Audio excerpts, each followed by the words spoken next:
Dahil sa ASEAN chairship ng Pilipinas, nakatutok sa ngayon ang buong puwersa ng gobyerno sa mga oportunidad sa negosyo na posibleng mabuksan. Ang buong detalye sa report ni Denise Osorio.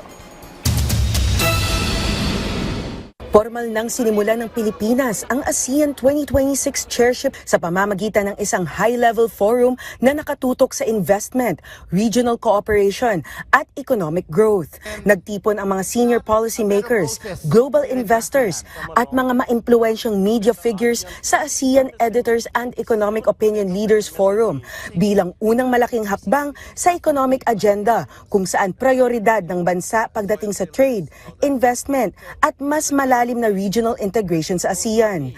Ayon sa Department of Trade and Industry, nakasentro ang forum sa economic resilience, digital transformation at sustainable at inclusive growth. Kasabay nito ang paglulunsad ng business and investment promotion calendar ng Pilipinas sa ilalim ng ASEAN chairship, kung saan mahigit 500 strategic engagements ang inaasang maisasagawa.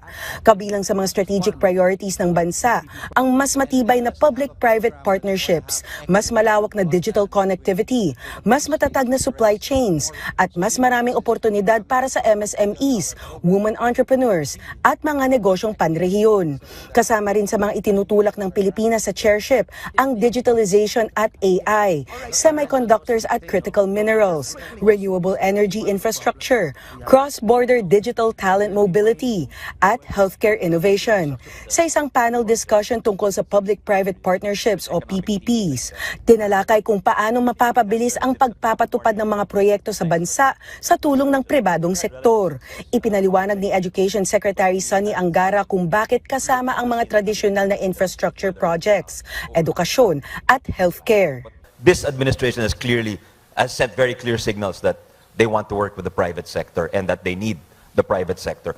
And I think another change that President Marcos has initiated is that we want human development and human infrastructure at the core of the PPPs, not just physical development, not just building structures.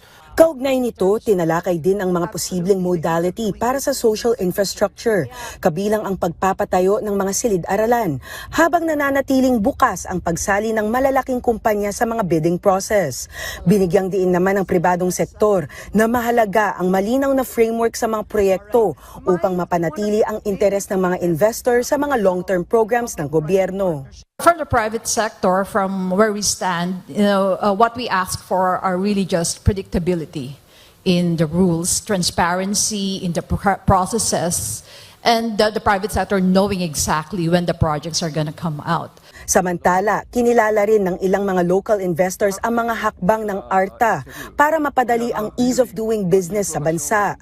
Ayon naman kay DTI Secretary Cristina Roque, malaki ang pwedeng maidulot ng ASEAN chairship sa pagpapalawak ng ekonomikong ugnayan ng Pilipinas sa rehiyon.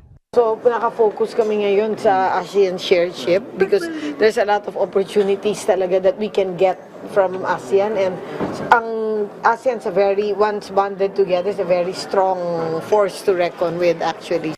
Binigyang diin din ni Secretary Roque na umabot sa 84.41 billion US dollars ang exports ng Pilipinas noong 2025, ang pinakamataas na naitala, kasabay ng 15.2% growth year-on-year.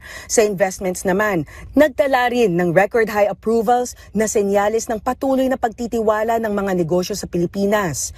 Nakatulong din sa paglakas ng investment climate ang mga reforma tulad ng Create More Act, Green Lanes for Strategic Investments at PPP Code na layong pabilisin ang mga proseso at bawasan ang mga hadlang sa pagdenegosyo. Denise Osorio, para sa Pambansang TV, sa Bagong Pilipinas.